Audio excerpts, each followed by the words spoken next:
एक साहब कुवैत से आए, कुवैत में रहते थे, नौकरी छोड़ करके आए, नहीं सऊदी अरब में रहते थे, नौकरी छोड़ करके आए, 7 साल से केस लड़ रहे हैं बाप की जमीन पे। बाप की एक टुकड़ा था जमीन का उसका।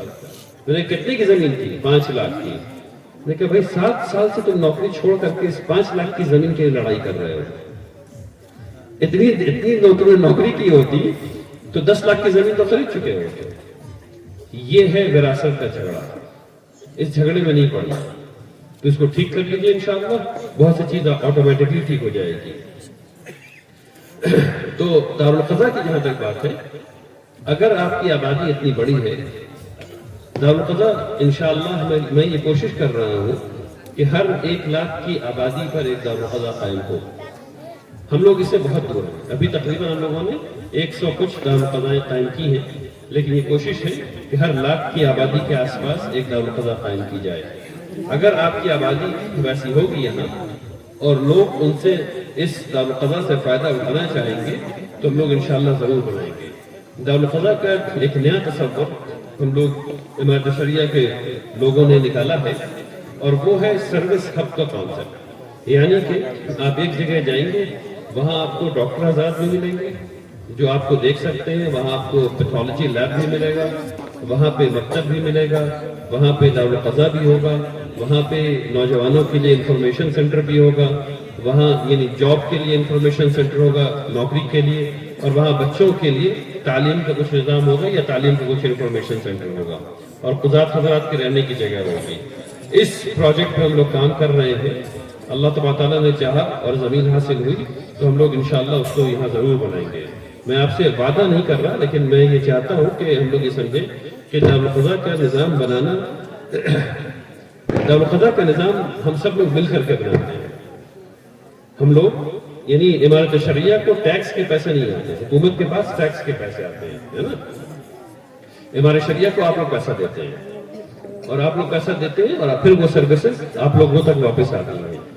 तो इंशाअल्लाह जब हम सब लोग मिलेंगे, जगह खोजेंगे, पता करेंगे अच्छा भाई यहाँ आबादी इतनी है, यहाँ बनना चाहिए, यहाँ लोग वाकई दारुल क़ज़ा से फायदा उठाना चाहते हैं, तो इंशाअल्लाह दारुल क़ज़ा वहाँ बनाई जाएगी बिइज़्निल्लाह ताला।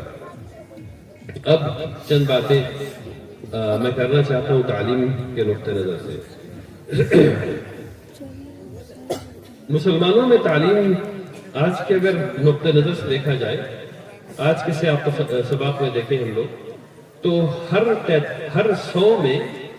100 बच्चे में 43 बच्चे हमारे 43 बच्चे अनपढ़ हैं, अंगूठा छाप हैं। हर 100 में 43 बच्चे हमारे अंगूठा छाप हैं, और 10वीं जमात से पास करने वाले सिर्फ 17 बच्चे हैं। मैं ये नहीं कह रहा हूँ कि 100% नंबर आ रहा है, सिर्फ 10वीं जमात 40% नंबर ला करके पास करने वाले 17 बच्चे हैं। BA, BSc, मेडिकल, इंजीनियरिंग सबको मिला लिया जाए तो सिर्फ हर 100 में 4 बच्चे को हम लोग BA, BSc, इंजीनियरिंग, मेडिकल वगैरह करवा पा रहे हैं। कुल हर 100 में सिर्फ 4, और हर 100 में सिर्फ 1 को मास्टर्स लेवल तक पहुंचा पा रहे हैं। हर 100 में सिर्फ 1 मास्टर्स लेवल तक पहुंचा पा रहे हैं। और उसके बाद हम ये चाहते हैं कि IAS, IPS, IFS, IRS सब में मुसलमानों का नाम लिखे। ये नहीं हो सकता। आप BA, BSc में कितना पहुंचा रहे हैं? 4। सामने से कितने लोग आ रहे हैं? 96। तो वो ज्यादा होंगे ना भाई, बात समझ में आ रही है? इम्तिहान जब होगा तो जिधर 96 होंगे उधर से ज्यादा आएंगे ना, 4 से थोड़े ज्यादा आएंगे। तो इस बात को समझिए, जो बुनियादी काम हम लोगों को करना है अभी आने वाले चंद सालों में, वो ये है कि पहली बात तो ये करना है कि वो बच्चे जो स्कूल में चले गए उनको 10वीं पास करवा दें, क्योंकि सिर्फ 17 बच्चे 10वीं पास कर पा रहे हैं। सिर्फ 17 बच्चे, 43 बच्चे तो कोई तालीम हासिल नहीं कर रहे, वो एक दिन स्कूल नहीं गए। 43 बच्चे, हर 100 में 43 बच्चा एक दिन स्कूल नहीं गया। बात समझ में आ गई? बच कितना गया? जोड़िए, 57 बच गए। 57 में से 3.5 बच्चे को हमने निकाला, 4 कर लीजिए, 4 बच्चे को हमने निकाला कि इसको मदरसा भेजेंगे। ہم لوگ سمجھتے ہیں نا کہ ہر بچہ مدرسہ جا رہا ہے، ایک دم جھوٹ بات ہے۔ ہر 100 میں صرف 3.5 بچہ مدرسہ جا رہا ہے، اس کو 4 کر لیجیے، اب تو 2 ہی ہوگا، رہ گیا ہوگا، لیکن مدرسے صرف 4 بچے ہر 100 میں جا رہے ہیں، تو 43 اور 4 ادھر کر دیجیے تو 47 ہو گیا۔ اب کتنا بچ گیا؟ 100 میں سے 47 نکالیے گا، کتنا بچے گا؟ 53 بچا نا۔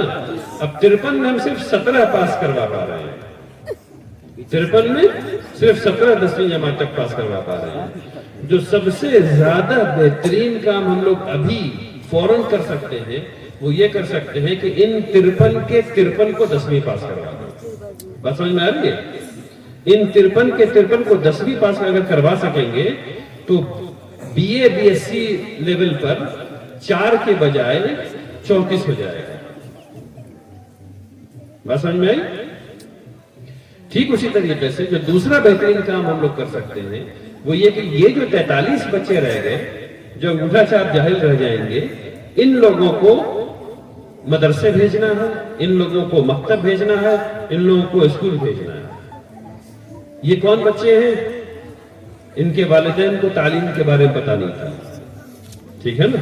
ان کے والدین کو تعلیم کے بارے میں پتہ نہیں تھا، ان کے والدین کے پاس پڑھانے کی استطاعت نہیں تھی، ان کے والدین کو تعلیم کے بارے میں کسی نے کچھ کہہ دیا کہ اسکول جائے گا تو خراب ہو جائے گا، یا مدرسے جائے گا تو مولوی بن جائے گا، ایسی کچھ بات لوگ کہہ دیتے ہیں منفی قسم کی، تو لوگ اپنے بچوں کو نہیں بھیجتے ہیں، نہ ادھر بھیجتے ہیں نہ ادھر بھیجتے ہیں، تو جاہل چھوڑ دیتے ہیں۔ تو کبھی بھی کوئی ایسا بچہ دیکھیے جو اسکول کا وقت ہو، جو مدرسے کا وقت ہو اور روڈ پر ہو تو اس کو ہاتھ سے پکڑیے، بچہ یا بچی، اس کو پکڑیے، لے جائیے والدین کے پاس اور کہیے، پوچھیے ان سے کہ تمہارا بچہ جو اس امت کا بچہ ہے، میرا بیٹا ہے، تمہارا بچہ جو اس امت کا بچہ ہے، میرا بیٹا ہے، یہ اسکول میں کیوں نہیں ہے؟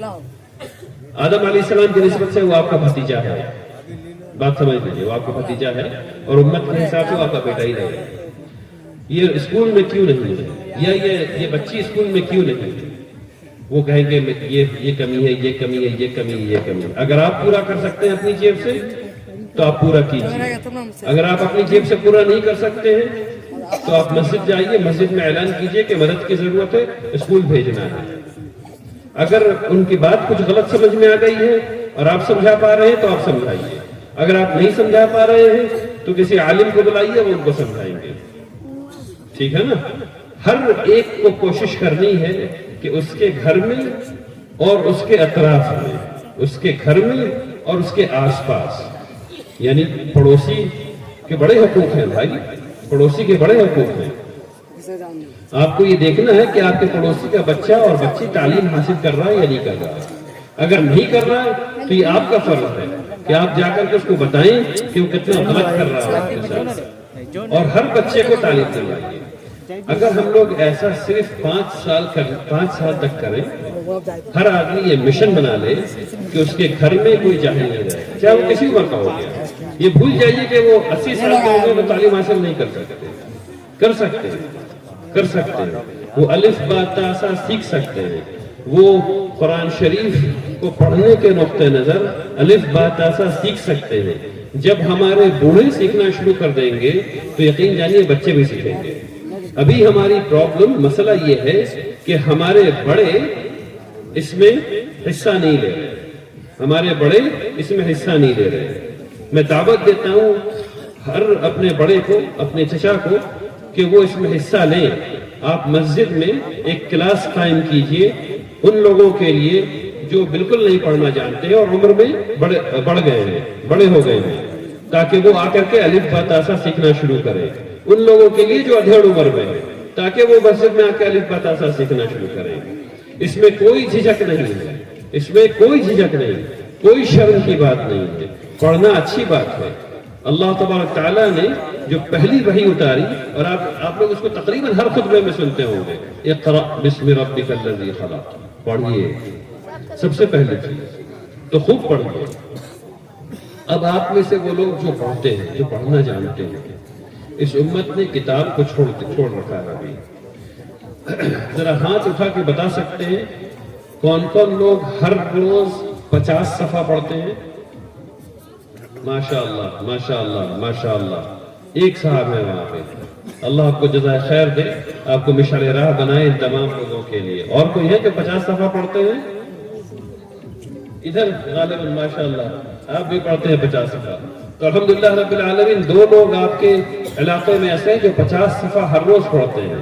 अब ये बताइए कि 5 दफा कितने लोग पढ़ते हैं? हाथ उठाइए जरा, माशाअल्लाह, बच्चा उधर है, अल्हम्दुलिल्लाह रब्बिल आलमीन, इधर भी लोग हैं, कुछ हाथ उठ रहे हैं, माशाअल्लाह, बहुत अच्छी बात है।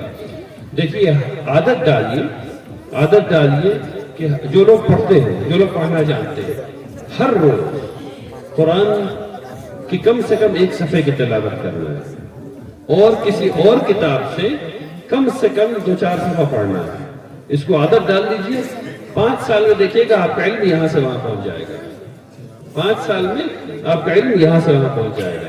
शर्त यह है कि उस काम को हर रोज करना है। शर्त यह है कि उस काम को हर रोज करना है। अल्लाह तबारक तआला को वो अमल बहुत पसंद है जो लगातार किया जाए। अल्लाह तबारक तआला को वो अमल बहुत पसंद है जो लगातार किया जाए, फिर चाहे वो कम ही क्यों ना हो। बात समझ में आ रही है? जो लगातार किया जाए, फिर चाहे वो कम ही क्यों ना हो। अब आखिरी बात कहने जा रहा हूं। हम लोग इस्लाह माशरा करने बैठे हुए। इस्लाह माशरा का एक मतलब जो है और जो सीधा सीधा मतलब है वो ये है कि हम लोगों ने अल्लाह सुब्हानहू व तआला के हक़ को नहीं समझा या उस पर वैसे ईमान नहीं लाए जैसे कि ईमान लाना चाहिए था। ये बहुत अहम बात है, इसको गौर से सुनिए।